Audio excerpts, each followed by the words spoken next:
Hey everyone, it's Justin with Mymanjustin's Collectible Emporium, and I'm your man for Pokemon cards, card analysis, and Pokemon investment consulting. Today I just wanted to do a video on some thoughts I had about why people are interested in Pokemon and the whole Pokemon story and the cards and the show and just kind of the whole Pokemon phenomenon. And one reason I think this is because of something called narrative archetypes, which are embedded in the show especially. And you know, I'm sure I'm not the only one that's experienced this, but when I tell people that I'm interested in Pokemon, or that I have a business that deals with selling Pokemon cards and consulting of Pokemon cards and investing and all these things, pretty much every person I talk to is just like, what? Pokemon cards? Oh yeah, I remember those, from like 20 years ago. And they really have no idea that there's any interest in Pokemon cards still. When in fact, there's a ton of interest. As anyone who is watching this would know, there's a huge community. There's Facebook pages. There's online boards. There's eBay for the economic aspect of it. There's still the show. There's still new cards being printed consistently. New sets are always coming out. So it's a pretty vibrant hobby, in truth. It's pretty much stabilized, I would say, at this point. It's 20 years deep now here in America, in North America, and it doesn't look like it's going anywhere anytime soon. It seems like it's a stable hobby that's really shown that it's here to stay. And like I said, I think part of the reason for this is that the show correctly captures what are called narrative and character archetypes. So what they did with the show is there's this guy named Carl Jung, and he had this idea that there are these stories that essentially exist across culture, whether or not cultures have any kind of connection to one another. There's these types of stories that exist nonetheless. For example, common archetypes would be the hero or the villain, the mother and the trickster, and there's also motif archetypes, like more narrative archetypes, such as things like the flood. And cultures across the world have stories of this flood, which I think really is a story that may not even necessarily be talking about a flood literally, although it could be talking about a literal flood. But there's also the flood that we deal with in life, where if we don't have strong enough foundations and we don't have the type of character build up, that the floods of life can come and wash us away and knock us down, and we won't be able to stand firm and continue on after the flood hits. So there's also like a mythological, symbolic way to interpret the idea of the flood, or any of these archetypes. So what we see in the Pokemon show, we see an accurate capture of the hero archetype in Ash. And he captured this in the sense, because another motif is the hero's journey. That's another motif where you have the person who's kind of has this underdog perhaps journey, or just a very individualistic journey where they go out into the world to confront some kind of problem, and they traverse through it and go through trials and tribulations or difficulties, and kind of there's an ascension type of road where you go up through the challenges. And we see that with Ash, as he starts out to first making the decision to be a Pokemon Master, where he wants to go out into the world and become a master of Pokemon. And I've talked about this in my Pokemon Master series, where what this is really about, I think, is a symbolic interpretation of understanding the different spheres of influence in the world and the different aspects of reality to which need to be understood to be able to ascend through the hero's journey properly. So we have Ash, who decides to embark on this hero's journey with the hero archetype, and he goes out into the world to confront, the situation in the world, and we see some of the ideas that are that were reminded to us every time we watch the show. in a world we must defend. Pokemon, gotta catch them all. So it's this idea of going out into the world in a somewhat chaotic world that needs a hero to confront it, to master it, to become a competent person moving through it. And that's what we see with Ash. And I think so that the idea with the archetypes is that they speak to something deeper in us that, is on this kind of it's like I guess you could say a metaphysical level that is external to us. It already exists. It's something that these narrative stories exist external to us, and they are universal.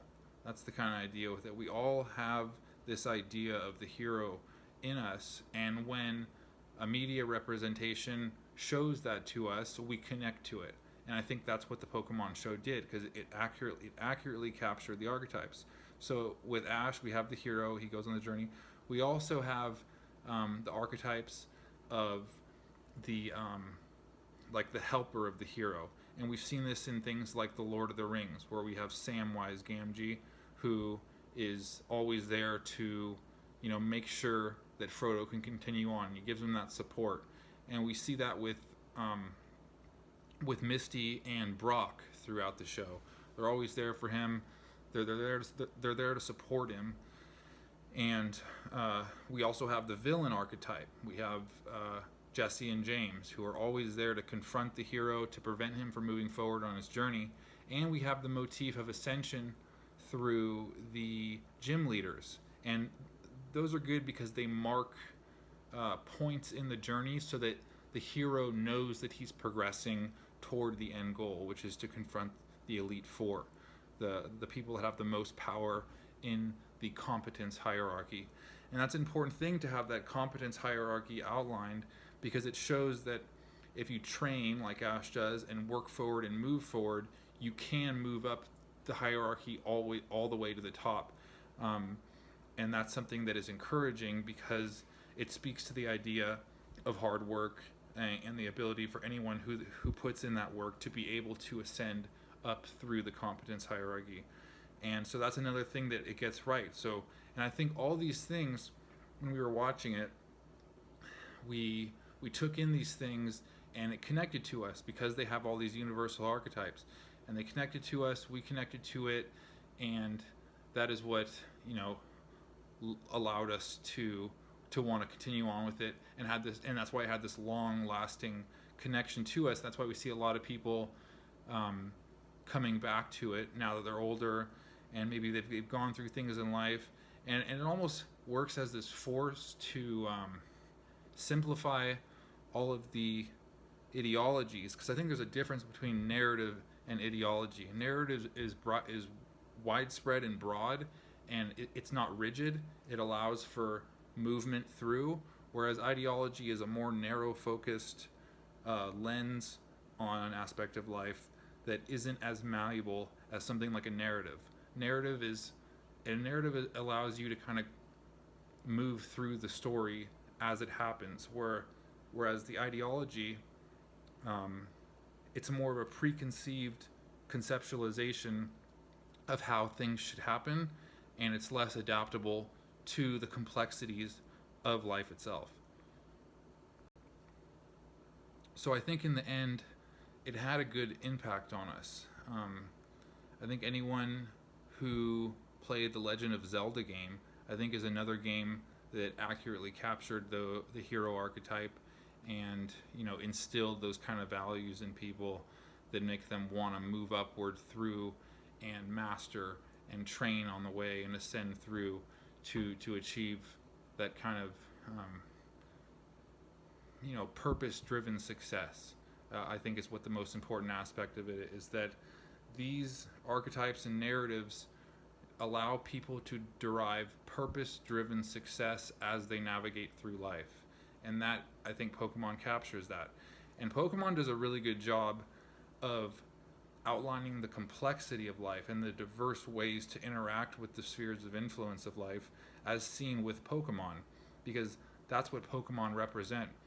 Pokemon, like I've done in the Pokemon Master series, you have Mew, for example, which is the genetic Pokemon. So this speaks to all kinds of different aspects of life. It has to it can deal with the idea of evolution, biological evolution, and it can have to do with the idea of the first cause of species. It can have to do with the identification of species and the science of it.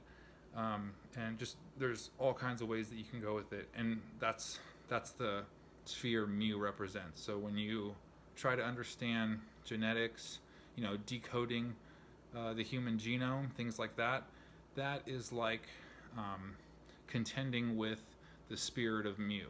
And I think, and Pokemon has just all these Pokemon, and they all represent something really different and really unique that the Pokemon Master can train to understand, to contend with as he moves forward through life on this type of hero's journey. So it can get really complex and deep, I think, which is something good about it. To have nuance is a good thing about narrative, because it's the opposition to ideology, which already carries in preconceived notions on how it should happen, whereas the narrative structures in Pokemon allow exploration. So yeah, and there's just all kinds of symbology. Like in the first episode, Ash sees Ho-Oh, which is which is like a representation of a phoenix. It's also the rainbow Pokemon, and the rainbow has a lot of mythological significance. There's the idea in like Irish lore where the rainbow leads to a pot of gold that's protected by leprechauns, or the biblical narratives where it's a promise by God to not destroy the earth again. So it also speaks to just mythology itself, but also the idea of the phoenix has to do with the resurrected hero. It has to do with dying and resurrection, to go to dust and then to be revitalized as a phoenix to rise up again. And Ash sees that right in the first episode. The hero is resurrected and goes out into the world. So that's something we saw in the first episode, and I think it was really logical to have that right there, and it really goes in with the whole narrative types. So yeah, that was just my interpretation of why I think people were connected to Pokemon, and why it's had such staying power over the years.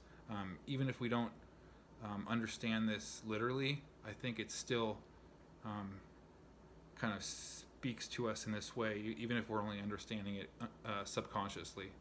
So that's all I have for now. I'm going to be uploading some new collections I just purchased as well, and thanks for stopping by. I look forward to doing the next broadcast. Thanks.